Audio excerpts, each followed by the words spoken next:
저는 올해로 63세가 되는 좀 나이 많은 여자입니다. 제 인생에 결혼 후 남편과 사별한 뒤 재혼은 없을 거라고 생각했는데 어찌어찌 재혼이란 사건이 터지게 되었습니다. 그런데 이 사건을 두고 보니 사별했던 남편이 저 살라고 저 세상에서 전해준 편지인 것 같아 이렇게 다른 분들께도 알려드리고 싶어 사연 신청을 하게 됐습니다.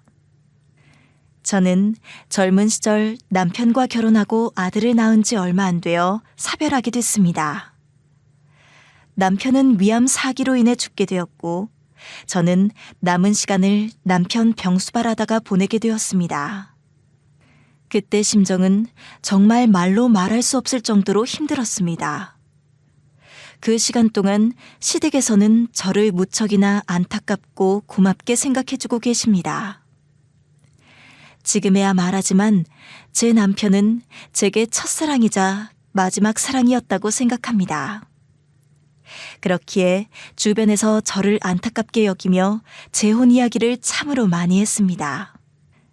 하지만 저는 어린 아들도 있고 제 인생에 남자는 남편밖에 없다고 생각하며 나름대로 신조를 지키고 살았습니다. 26살에 결혼을 했기 때문에 다른 남자 만날 기회도 없었고 그럴 생각도 없었습니다. 아들 키우기도 벅찼고 저는 혼자 남아 삶을 꾸리며 이렇게 된 이상 제 남은 인생에서 제가 해야 할 것은 아들 열심히 키우는 게 전부라고 생각하며 최선을 다해서 살았습니다. 그 후에 저는 동네에서 작은 빵집을 운영하며 아들 하나 키우며 참으로 힘들게 살게 되었습니다. 동네에는 제 소문이 퍼졌지만 안 좋은 소문보다는 혼자서 고생하며 열심히 산다는 이야기들이 주를 이루었죠.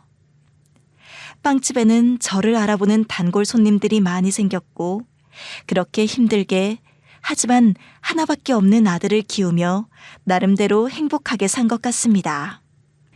그리고 시간이 지나 저희 아들은 쑥쑥 자랐습니다. 아빠 없이 자랐다는 말 듣고 싶게 하지 않아서 남들 다 한다는 학원도 하나쯤은 다닐 수 있게 해주고 유치원이니 초등학교에 보낼 때 낡지 않은 옷으로 깨끗하게 빨아입혀 보내는 마음이 얼마나 애탔는지 모릅니다. 그런 제 마음을 잘 알아주었는지 아들은 절 따라서 사업하고 싶다며 고등학교 졸업하자마자 사업을 준비하더니 닭갈비집을 개업하였습니다. 저는 그런 아들이 무척이나 자랑스러웠고 이제는 잘 살 일밖에 남지 않았다고 생각했죠. 아들에게 딱히 생활비를 요구하지는 않았습니다. 저는 계속 운영하던 빵집도 있었고 아들에게 짐이 되고 싶지 않았거든요. 그래서 다달이 용돈을 받고 있지도 않았어요. 주변에서는 그렇게나 혼자 고생했는데 용돈 좀 받으라고 하였지만 팔다리 다 멀쩡한데 괜히 아들 발목 잡고 싶지 않았던 마음이 컸던 것 같습니다. 그렇게 아들과는 간간히 연락만 하게 되었죠. 그리고 몇 년 뒤 아들은 이제 다 컸다며 결혼할 며느리를 데리고 오게 되었습니다. 아들보다 4살이 많았어요. 그런데 아들이 먼저 앞장서서 뭐라고 하더라고요. 엄마, 나 무조건 이 사람이랑 결혼할 거니까 반대하면 안 돼. 알았지?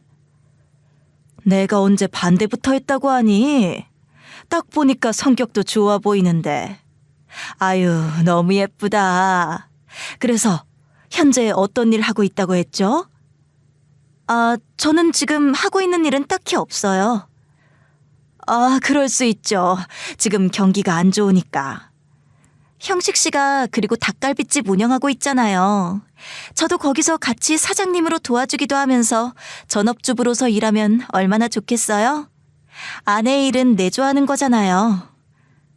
그렇지. 둘이 너무 잘 어울리네.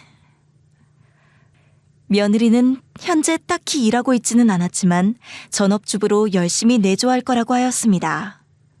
그때 조금 쎄한 느낌이 있긴 했지만 저는 제 아들이 꿀이 뚝뚝 떨어지는 눈으로 며느리를 보는 것이 참 좋아 둘의 결혼을 축복하게 되었죠. 다만 그때 마음에 걸리는 것이 있었는데 며느리는 저의 재산에 대해서 조금 치밀하게 물어보더라고요. 어머님, 혹시 지금 노후 대비가 되어 있으세요? 뭐 작은 빵집 운영하고 있으니 우리 아들에게 용돈을 받고 있진 않다만. 집이 있다고 들었거든요. 그건 어머님 명의예요? 그럼 내 명의로 가지고 있죠. 그러면 팔면 엄청나게 돈이 될 것 같은데요? 에이, 아직 거기 땅값이나 집값도 많이 안 올랐다던데 팔 생각이 전혀 없어요. 그때 순진해 보이기만 하던 며느리 눈빛이 좀 달라졌었습니다. 제가 가지고 있던 아파트는 50평으로 조금 넓었습니다. 하지만 넓은 아파트라고 해도 서울 끝자락에 있는 거였고 사별했던 남편으로 인해 시부모님께서 아들 키울 거면 필요할 거고 너도 마음이 안 좋을 테니 저보고 쓰라며 주신 거였기에 저는 절대로 팔 생각이 없었습니다. 원래는 남편과의 신혼집이기도 했고요. 거기다가 집값이 높진 않았지만 그래도 깨끗한 아파트였어요. 제가 50평대 아파트를 갖게 된 이유는 남편 병수발을 하며 시부모님을 모시고 살았기 때문이에요.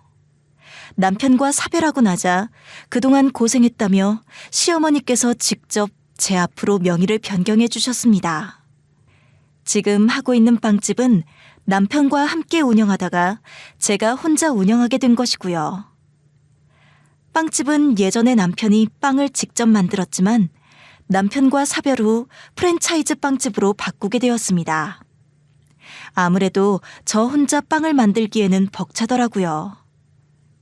그렇게 꽤 도시적인 느낌의 며느리는 그 후로도 종종 저에게 와서 제 재산을 궁금해하거나 아파트를 보고 가곤 했습니다. 아파트에 대해서 궁금해할 때가 가장 치밀해 보였는데요. 어느 정도였냐면 줄자를 가지고 와서 방 하나하나 치수를 재보기도 하고 집을 다 핸드폰으로 찍어보더라고요. 제가 하도 이상해서 이걸 왜 하는 거냐고 물어봤어요.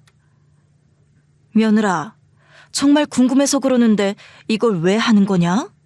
저희 이제 다 한 식구 될 건데 어머님이 어떤 집을 가지고 계신지 정도는 저도 알아야 될 거 아니에요? 이 집안에서 지금 경제적으로 관리를 하는 사람이 없는 것 같길래요. 원래 다 자기 재산 관리는 하고 있어야 맞는 거죠. 자기 재산? 며느리는 그렇게 온종일 사진을 찍은 뒤에 돌아갔습니다. 마치 제 아파트를 자기 것이라고 생각을 하는 것처럼요. 저는 그게 꼭 저만의 착각 같지만 않았어요. 그래서 이게 이상하게 느껴져서 아들에게 말해보았습니다. 형씨가, 내 생각에 며느리한테 조금 이상한 부분이 있는 것 같은데. 뭐가 이상한데? 아들은 마치 제가 이런 말이라도 할 거라고 예상한 듯 무척이나 사납게 나오더군요. 다른 게 아니라 저번에 우리 집에 말없이 찾아와서 집 사진을 30장도 넘게 찍어갔다. 내가 이게 뭐 하는 거냐고 물으니 그냥 자기 재산 관리를 해야 하는 거라는데 내 생각엔 엄마, 별것도 아닌 거 가지고 좀 시덥잖게 뭐라고 하지 좀 마. 아니 왜 화를 내고 그러니? 내가 저 사람 아니면 결혼도 못할 팔자인 거 몰라서 그래? 엄마는 다 된 밥에 재 뿌리고 싶어? 아니 그런 말이 아니라 이상하긴 뭐가 이상해. 그냥 우리도 이제 한 식구 되는 거니까 엄마 사는 집이 50평이고 넓으니까 사진 좀 찍을 수도 있는 거지.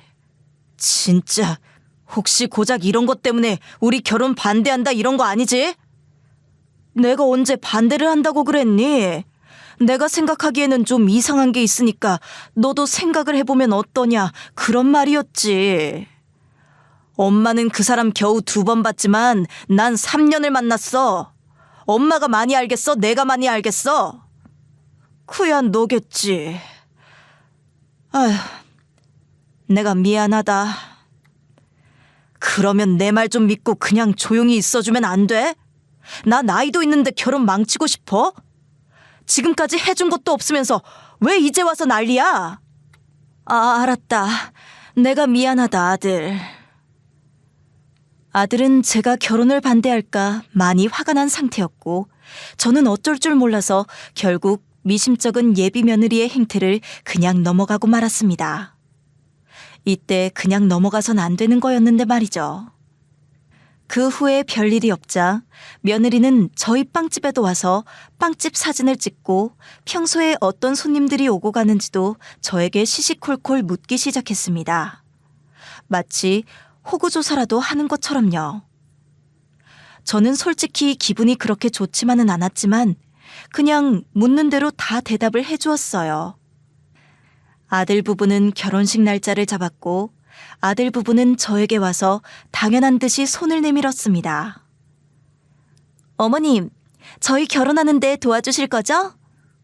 뭘 어떻게 도와준다는 말이냐? 에이, 다 아시면서. 저희 이제 대출 끼고 신혼집도 계약해야 하고 혼수도 준비해야 하고 식준비에도 돈이 엄청 들어가는데 어머님은 재산도 많으시고 통장도 있으실 테니까 하나밖에 없는 아들 결혼식을 위해서 어느 정도 준비해 주실 수 있는 거 아니에요? 맞아. 나 지금까지 대학 간 적도 없고 딱히 손 벌린 적도 없는데 이 정도는 해줄 수 있는 거 아니야? 아들이 솔직히 결혼 자금까지 바랄 줄은 몰랐습니다.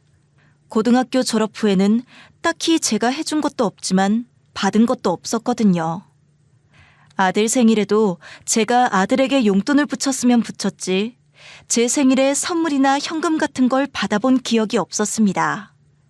그럼에도 제가 아들에게 서운한 적은 없었습니다. 사별을 했기에 아빠 없는 아이로 길러서 미안한 마음이 컸기 때문이었죠. 그럼에도 군말 없이 자라온 아들에게 항상 고마운 마음이 가득했습니다. 그래서 더더욱 아들이 큰 병에 걸릴까봐 아니면 나쁜 일에 사기라도 당할까봐 혹시 몰라 저금해둔 통장 같은 것들이 있긴 했습니다. 하지만 며느리를 앞세워 이렇게 당당히 요구하니 저로서는 당황스러울 따름이었죠. 그래서 대충 어느 정도를 생각하고 있는지 물어봐도 되니? 제 생각엔 한 1억 정도 생각하고 있거든요. 솔직히 어머님 그 정도 여유는 되시잖아요. 뭐 1억? 내가 그런 큰 돈이 어디 있니? 아무리 해도 그런 큰 돈이 갑자기 어디서 솟아나지는 않는다. 어머님 살고 계신 아파트 팔면 충분히 나올 것 같은데요? 지금 그렇게 큰 곳에서 사시는 건 공간 낭비 아니에요? 너무도 맹랑한 며느리의 말에 저는 순간 할 말을 잃었습니다. 그렇게 며느리를 바라보고 있는데 제 아들이 대답하더군요. 아, 엄마. 그래서 돈 줄 거냐고 안 줄 거냐고. 그리고 내가 지금까지 엄마한테 뭐 바란 적도 없는데 결혼 자금도 안 대주는 건 너무한 거 아니야? 이럴 거면 왜 낳았어? 솔직히 아들이 그렇게까지 말하는데 가슴이 미어지답니다. 제가 그런 말을 들으려고 아들을 키웠던 것은 아니었는데. 그리고 아들에게 못난 어미가 되고 싶지 않았습니다. 그래, 그러면 1억은 힘들고 3천 정도는 도와줄 수 있을 것 같다. 내가 모아둔 통장이 있으니 그걸로 하자. 그러면 괜찮겠니? 그제서야 아들과 며느리는 고개를 끄덕였습니다. 저는 크게 내키진 않았지만 성인이 된 아들에게 처음이자 마지막으로 어미 노릇을 하는 거라고 생각했습니다. 결국 저는 평생 빵집으로 일했던 적금 중 3천을 아들 부부의 결혼식 자금으로 건네주게 되었습니다. 사실 며느리는 그걸로 부족해하는 것 같았지만 뭐 어쩔 수 있겠나요.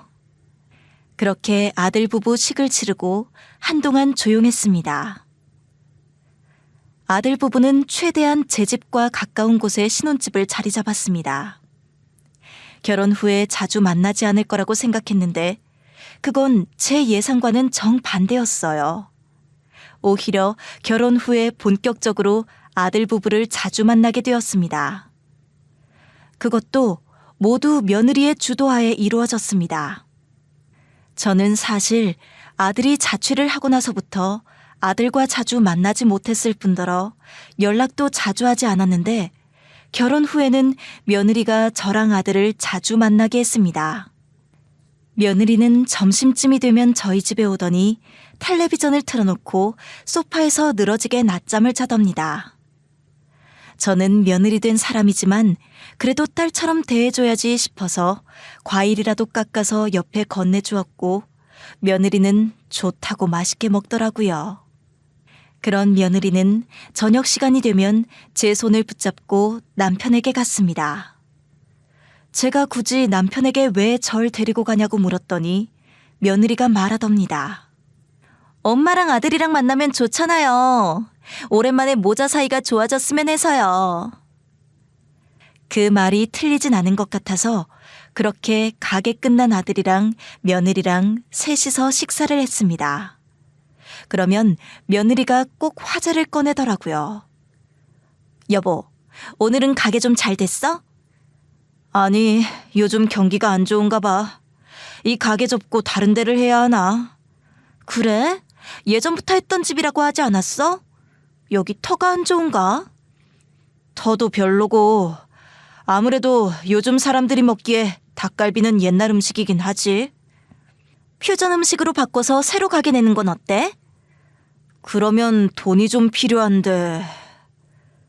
그러면서 아들이랑 며느리 둘 다 저를 보는데 저는 무슨 말을 뜻하는지 몰라서 눈을 깜빡였습니다. 너희 나한테 돈 달라고 부른 거냐?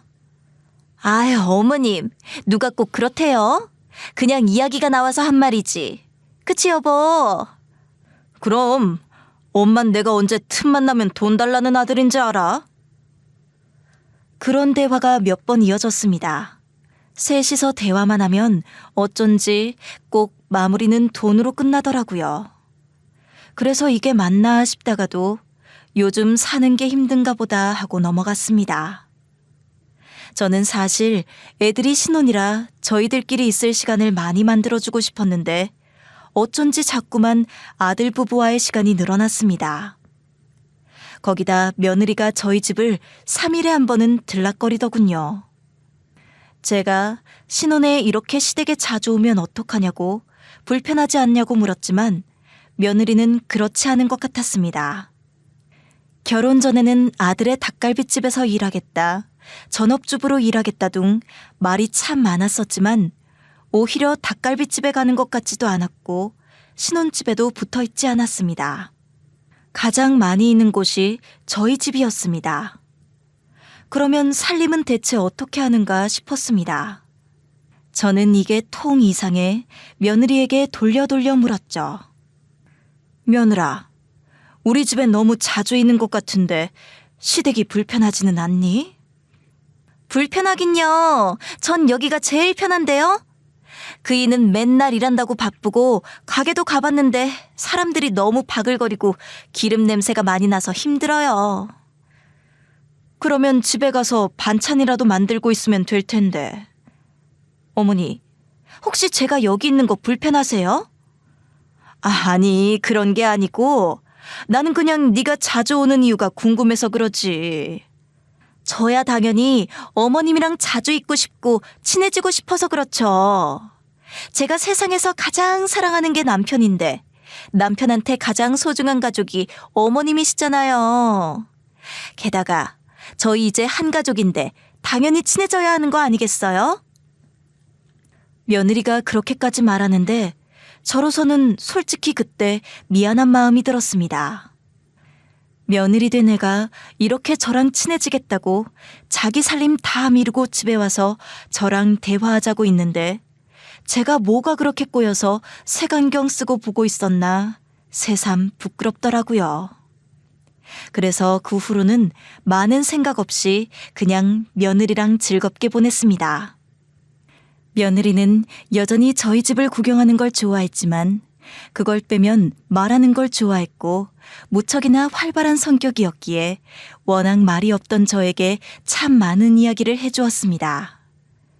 제게 하나밖에 없는 아들이 결혼하겠다고 데려온 여자이니 저도 궁금한 마음이 생겨 며느리에게 밥도 차려주고 반찬도 싸주고 잘해주었습니다. 며느리는 그런데 편식이 심해서 제가 해준 반찬은 잘 먹지 않았습니다. 그래서 아들에게 물어보게 되었죠.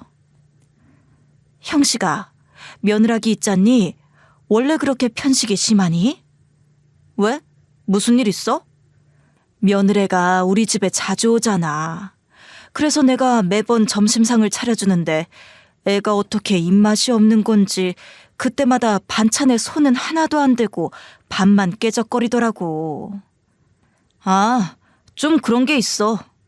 그 사람이 있는 집 자식이라 그런지 비싼 것만 먹고 자랐대. 집밥 잘 안 먹고 고급진 음식만 먹고 냄새나는 건 좀 역해서 못 먹는다고 하더라. 그래서 나랑 데이트할 때도 비싼 식당만 자주 데려갔었어. 그래? 내가 해준 반찬에서도 냄새가 난다니?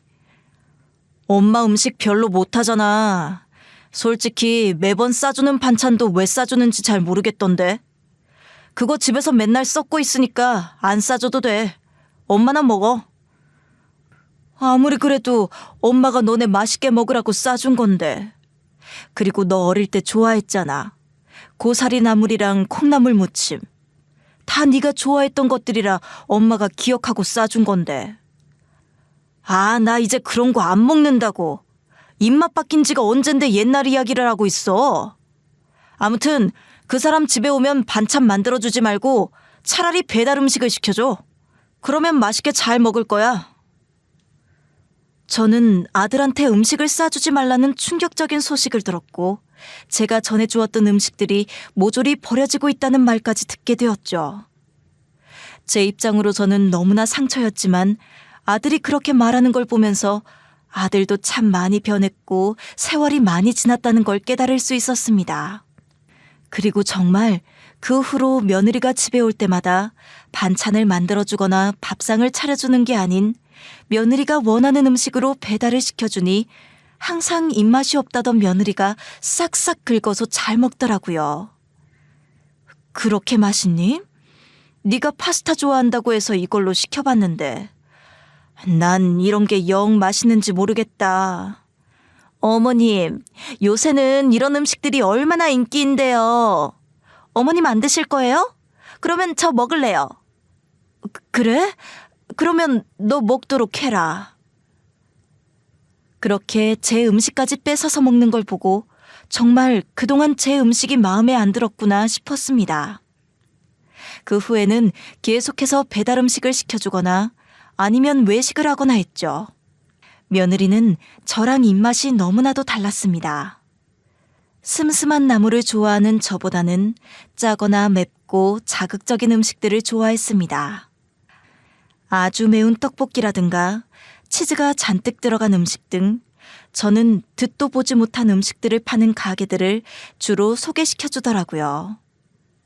저는 사실 그런 음식들이 영 입에 맞지도 않았고 취향도 아닐 뿐더러 먹기만 하면 속이 더부룩해 툭하면 배탈이 났습니다.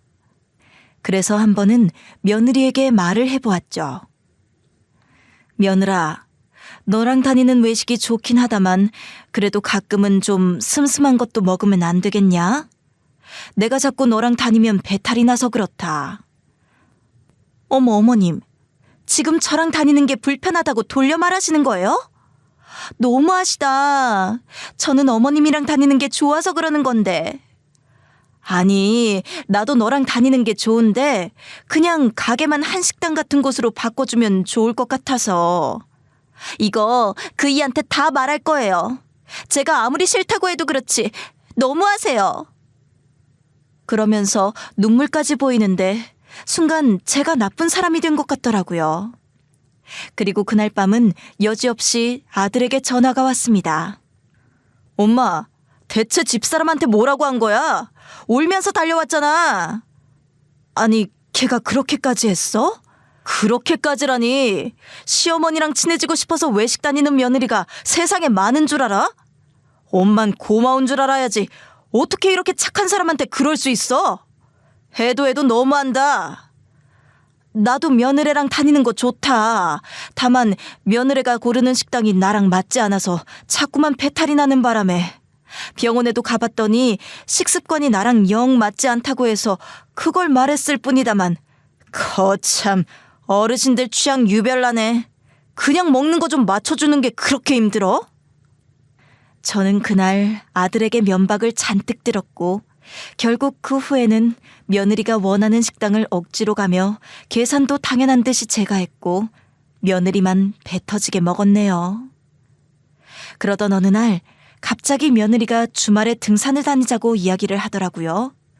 저는 딱히 취미도 없고 적적하던 차에 며느리랑 등산 다니는 게 좋았습니다. 병원에서도 지금 건강하시지만 계속 건강 챙기려면 따로 운동해야 한다고 했고 아들은 사업하느라 바빴고 나도 혼자 움직이기엔 영 의욕이 생기지 않았거든요. 며느리는 무척이나 적극적으로 저와의 등산을 추진했습니다. 처음에는 뒷산에만 가자고 하더니 그 뒤에는 조금 더 높은 산도 가게 되었습니다. 오랜만에 이렇게 운동을 하니까 좋은 공기도 마시고 아무튼 건강에도 좋으니 좋은 게 좋은 거라고 생각했습니다. 어머님, 앞으로 저랑 이렇게 자주 등산 다녀요. 집안에만 계시면 뼈가 안 좋아진다고요. 그래, 고맙다. 너 아니었으면 집에만 있었을 텐데 밖에 나오니 좋긴 하구나. 그런데 이게 보통 힘쓰는 일이 아니네. 에이, 어머님, 그렇게 천천히 오시면 어떡해요. 오랜만에 나온 등산이라 생각보다 무척 힘들었고 산 중턱에서 며느리와 앉아서 쉬고 있었습니다. 그때 어떤 노신사가 우리 쪽으로 다가왔습니다. 그 노신사는 더 올라가실 거냐며 뜬금없이 제 배낭을 들어준다고 하는 거 아니겠어요? 저는 놀라서 대꾸도 안 하고 있었는데 옆에 있던 며느리가 기다렸다는 듯이 제 배낭을 그 남자에게 건네는 겁니다. 그렇게 그 남자가 앞장서고 우리가 뒤따라가게 되었는데 뒤에서 보니 그 남자 종아리가 제 얼굴만 했습니다. 백발인데 무거운 배낭을 메고도 성큼성큼 산을 잘 올라가는 게 무척 인상 깊었습니다. 며느리랑은 처음 보는 것 같았는데 어쩐지 둘이 되게 편하게 대하는 게 느껴졌습니다. 그 노신사는 저희 짐까지 들어줬고 저희는 무척 편하게 정상까지 올라가게 되었습니다. 그때 며느리가 노신사에 대한 칭찬을 엄청나게 하더군요.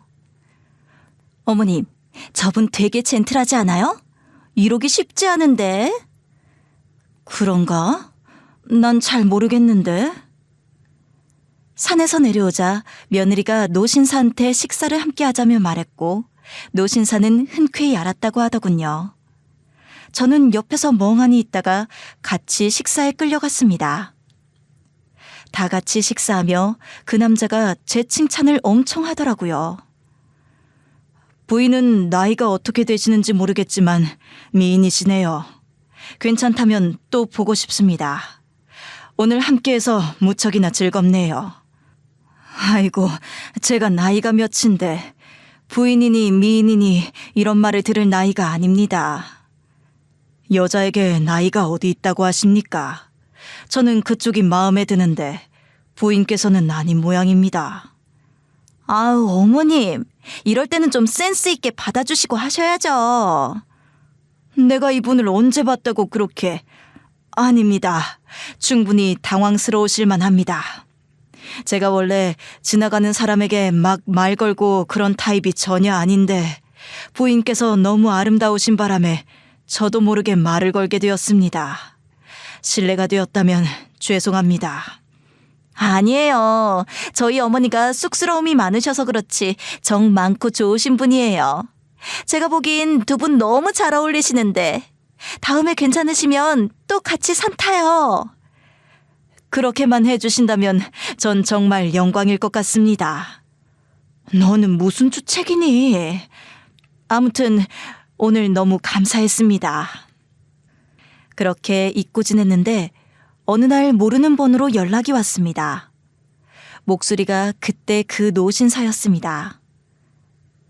다름이 아니라 지난번에 제가 식사를 얻어먹었지 않습니까? 그래서 제가 이번에는 식사를 대접하고 싶어서 그럽니다. 연락처를 어찌 알았냐 했더니 그날 며느리가 알려줬다는 거였어요. 아, 식사 말이죠? 그러면 둘만 보는 건 좀 그렇고 며느리랑 같이 셋이서 보는 거라면 좋습니다. 부인이 좋다면 그렇게 하는 걸로 하죠. 저는 며느리와 다 같이 보는 줄 알고 나갔는데 며느리는 나오지 않았고 단둘이 식사하게 되었더라고요. 식사 자리는 무척 분위기가 좋았습니다. 노신사가 데려간 자리는 평범한 식당이 아니라 호텔 레스토랑이었거든요. 그런 곳은 몇 년 만에 처음 가는 것 같았습니다. 남편이랑 데이트할 때 가본 거 말고는 처음 가는 거였으니 말이죠. 노신사는 저에게 무척이나 깍듯하게 대우해주며 대화를 이어나갔습니다. 부인, 저번에는 그대로 헤어져서 정말로 아쉬웠습니다. 이렇게 다시 만나서 반갑습니다. 저야말로 이렇게 불러주셔서 감사합니다. 노신사는 그날 저에게 코스 요리를 선사해 주었고 저는 처음 먹어보는 음식들에 대해 감탄하며 이 메뉴가 무엇인지 물어보았고 노신사는 하나하나 대답해 주었습니다.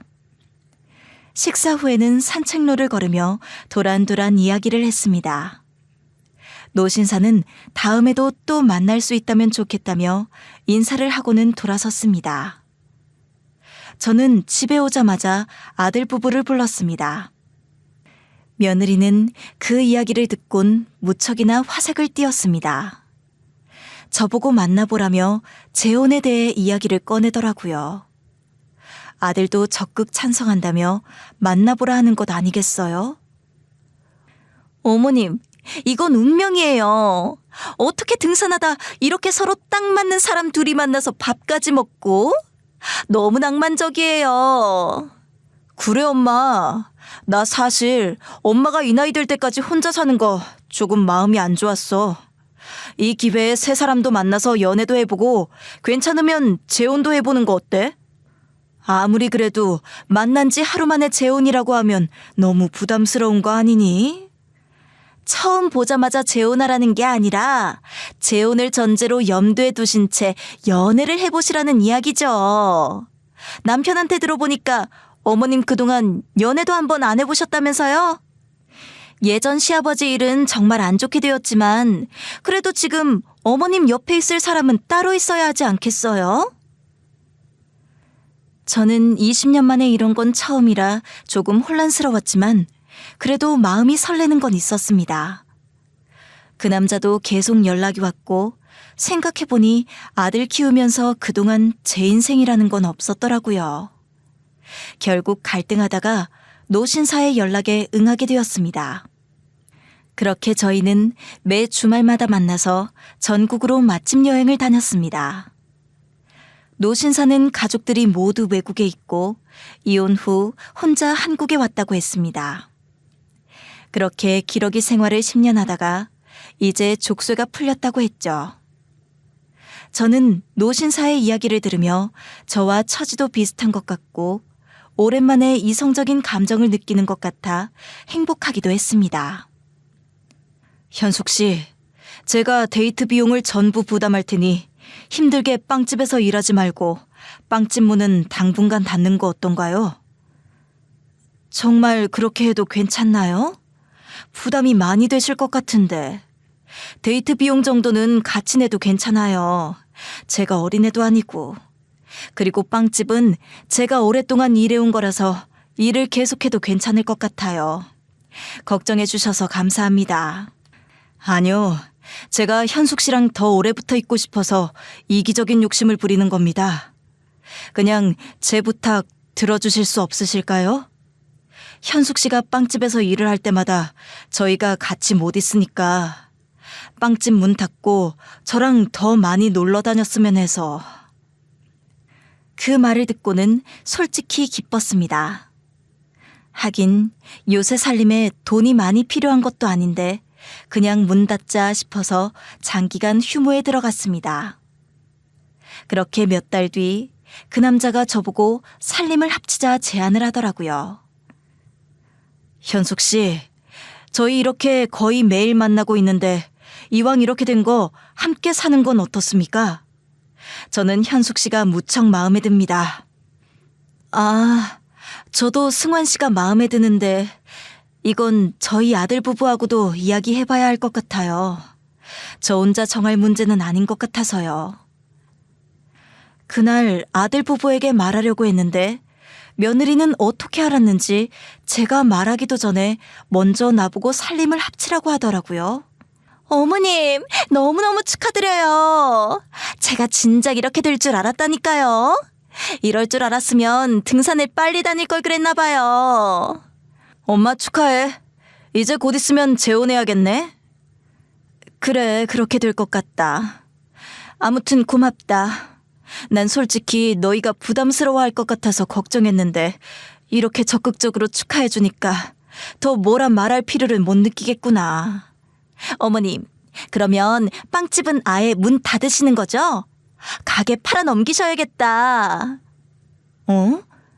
아니, 빵집은 그냥 쉬고 있는 거지. 재혼하게 되면 이제 계속 일해야지. 네? 왜요? 시아버지 되실 분은 재산이 넘쳐나시는데 빵집을 따로 운영하실 이유가 없지 않아요? 재산이 넘쳐난다고? 그런 말씀은 안 하셨던 것 같은데. 아무튼 그렇다고 해도 빵집은 엄연히 내 재산이고 앞으로 계속해서 이어나갈 거라고 생각한 거라 어디 넘기고 그럴 생각은 없다. 에이, 어머님. 이제 재혼하시면 다시 신혼인데 너무 딱딱하게 생각하지 마시고 노후를 즐기세요.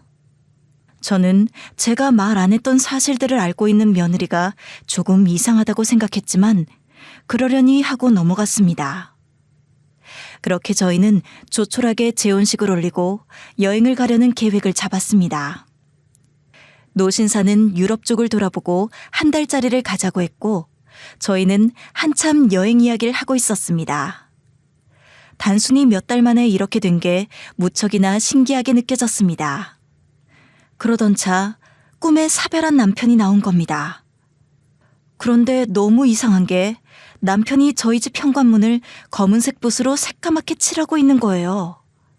뒤에서 남편을 불러봐도 대답이 없었고 무슨 문이길래 이런가 싶어 가까이 가봤더니 문고리가 보이질 않는 겁니다. 그날 꿈에서 벌떡 깨고 일어나니 새벽 5시였습니다. 원래도 잠이 많은 편이 아니었지만 뭔가 꿈도 뒤숭숭하고 지금 내가 이러는 게 맞나 고민스럽기도 했습니다. 일단 여행은 미루자 생각이 들어서 예약했던 여행은 취소를 했습니다. 그런데 그 남자로부터 여행 가고 싶다고 계속해서 연락이 오고 아들 부부도 여행은 다녀오는 게 낫다고 하는 겁니다. 어머님, 아무리 그래도 여행은 다녀오셔야죠. 이게 말만 여행이지 사실은 신혼여행이나 다름없는데. 그런가? 하지만 요새 마음이 너무 뒤숭숭해서 말이지. 정말 다녀올 거면 나중에 다녀와도 상관은 없을 것 같은데. 그렇게까지 미루는 이유가 있어? 그냥 쇳불도 단김에 뺀다고 지금 다녀오면 되는 거 아니야? 기다리는 그분한테도 실례야. 맞아요, 어머님. 시아버님께서도 어머님한테 적극적으로 대시하셨는데 어머님이 자꾸만 이렇게 수동적으로 나오시면 지치실 거예요. 문제라도 있으신 거예요? 별게 아니라 그냥 내가 정말 이렇게 재혼하는 게 맞나 싶어서 그렇지. 우리가 몇 년 만난 것도 아니고 몇 개월 만난 게 단데 순식간에 이렇게 되니까 영 마음이 그렇구나. 에이, 뭐 그런 거 가지고 그러세요. 옛날에는 만난 지 6개월 만에 결혼도 하고 애도 낳고 그랬는데 그거랑 똑같은 거 아니에요?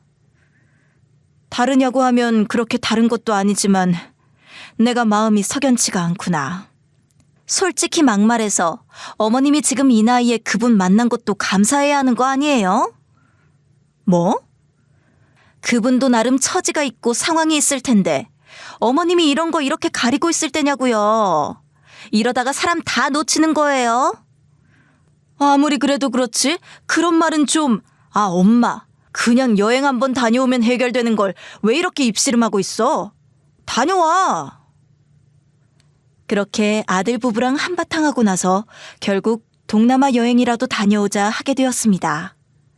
그래서 노신사에게 제 의견을 말하게 됐습니다.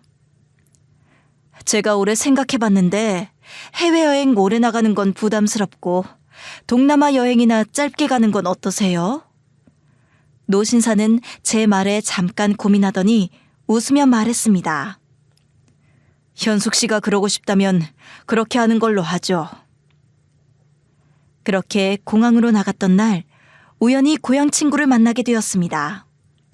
고향 친구랑은 거의 10년 만에 보는 거라 정말 반가운 일이었죠.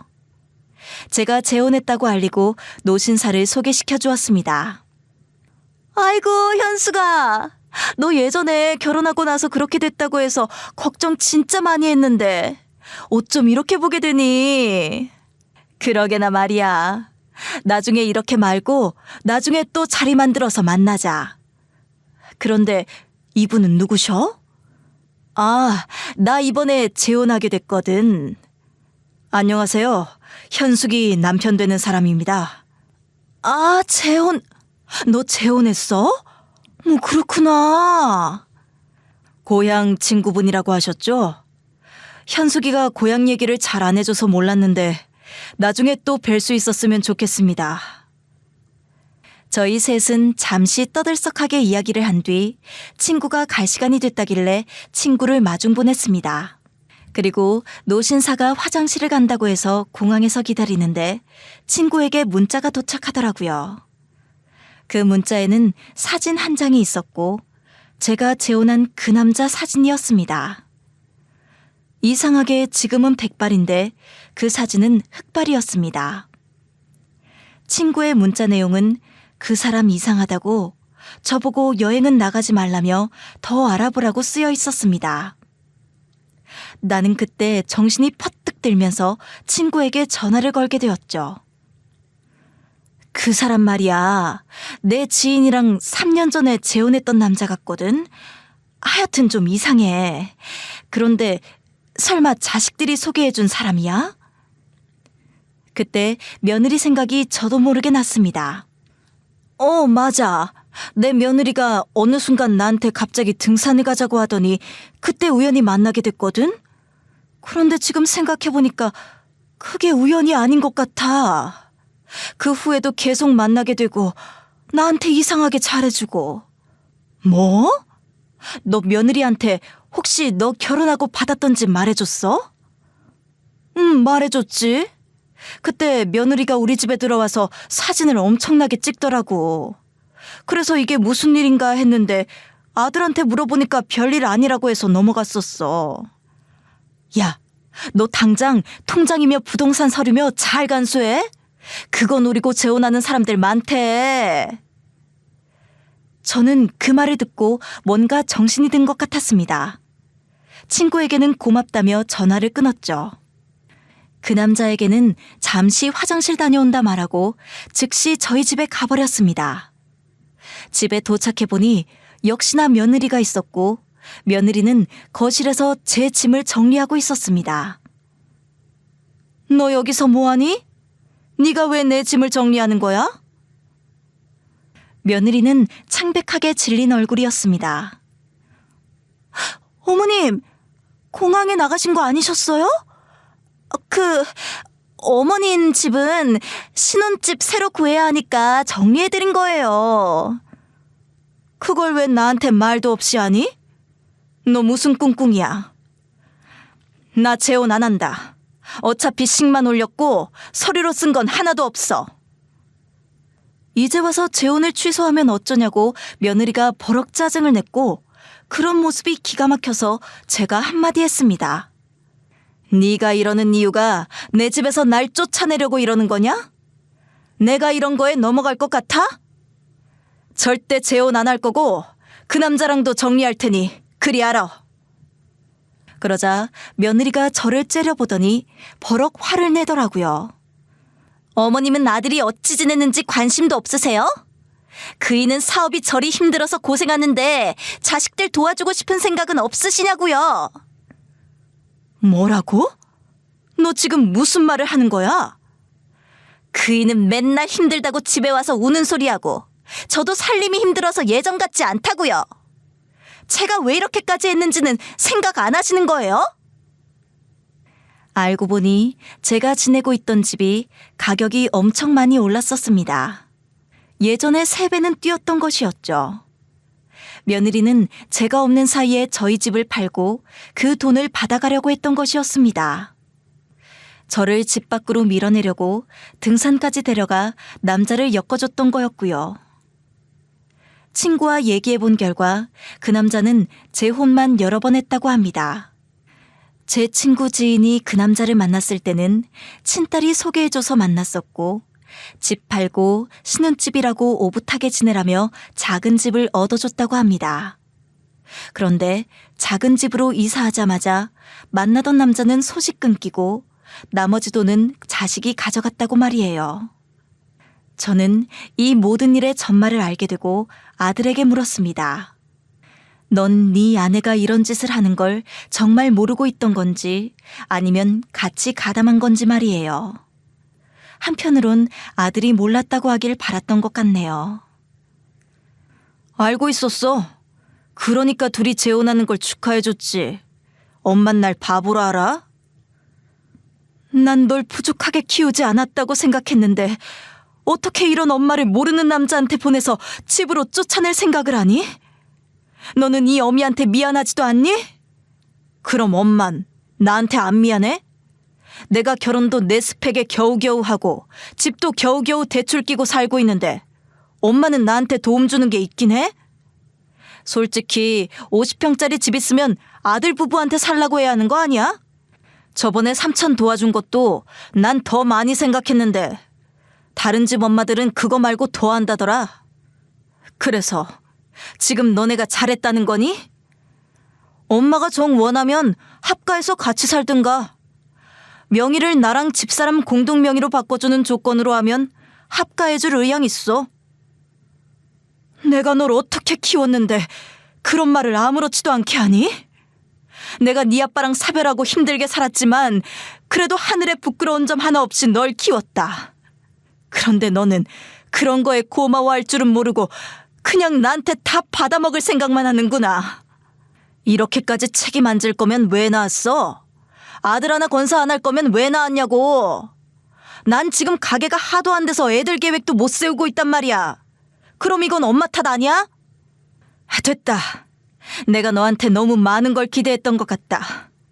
그냥 네 아내랑 너 하고 싶은 거 하면서 네 마음대로 살아라. 뭐? 그래서 아파트 안 주겠다는 거야? 그 아파트 팔 거다. 팔아서 어떡할 건데? 재산이라도 좀 나눠줘야지. 네가 그동안 나한테 한 걸 생각해보렴. 하나밖에 없는 엄마 속여서 쫓아낼 생각까지 해놓고 양심이 너무 없는 거 아니니? 그럴 거면 그냥 우리 남남으로 살자. 네가 사랑하는 아내랑 같이 살아라. 아니, 엄마 갑자기 그런 식으로 나오면 어떡해. 내가 엄마랑 남남으로 살자고 이러는 게 아니잖아. 왜? 또 이렇게 엄마가 아무것도 안 준다고 하니까 아쉽니? 네 아내한테 가서 말해라. 국물도 없다고 말이야. 저는 그렇게 아들을 보냈습니다. 아들은 끝까지 돈 달라는 소리밖에 안 하더라고요. 사실 예전부터 모자 관계가 엄청 좋았던 건 아니지만 나빴던 것도 아니라고 생각했는데 언제 이렇게 된 건지 참 마음이 아팠습니다. 하지만 이렇게 된 거 깔끔하게 정리하는 게 맞다고 생각했습니다. 저는 그날로 제가 살던 집을 팔고 고향으로 내려갔습니다. 빵집도 정리했고요. 고향으로 내려가 현재는 친정언니네 근처에서 지내는 중입니다. 자식 생각은 완전히 끊자고 생각해 정리해버렸습니다. 아들에게서는 연락이 종종 왔지만 며느리 생각만 나면 자다가도 억울하더라고요. 그리고 꿈에 나온 사별한 남편이 생각났습니다. 이 양반은 죽어서도 나를 구하러 왔구나 싶어 역시 단절하고 사는 게 맞다고 생각해 끊고 살고 있습니다. 고향 친구에게도 연락하였습니다. 그 후에 네 말을 들은 걸 정말 고맙게 생각하고 있다고 말이에요. 고향 친구는 잘 됐다며 응원해 주었고 그 사건이 지나고도 종종 만나고 있습니다. 아파트랑 빵집 정리하니 그래도 남은 돈이 꽤 나와서 요새는 유유자적하게 살고 있습니다. 재산 많이 가지고 있다고 하면 노리는 사람들이 많다던데 진짜였더라고요. 절 사랑하던 남편이 꿈으로 찾아와 저를 살린 것 같습니다. 지금까지 제 이야기를 들어주셔서 감사합니다. 청취자분들 모두 건강하시고 오늘 하루 행복하시길 진심으로 바라겠습니다. 감사합니다.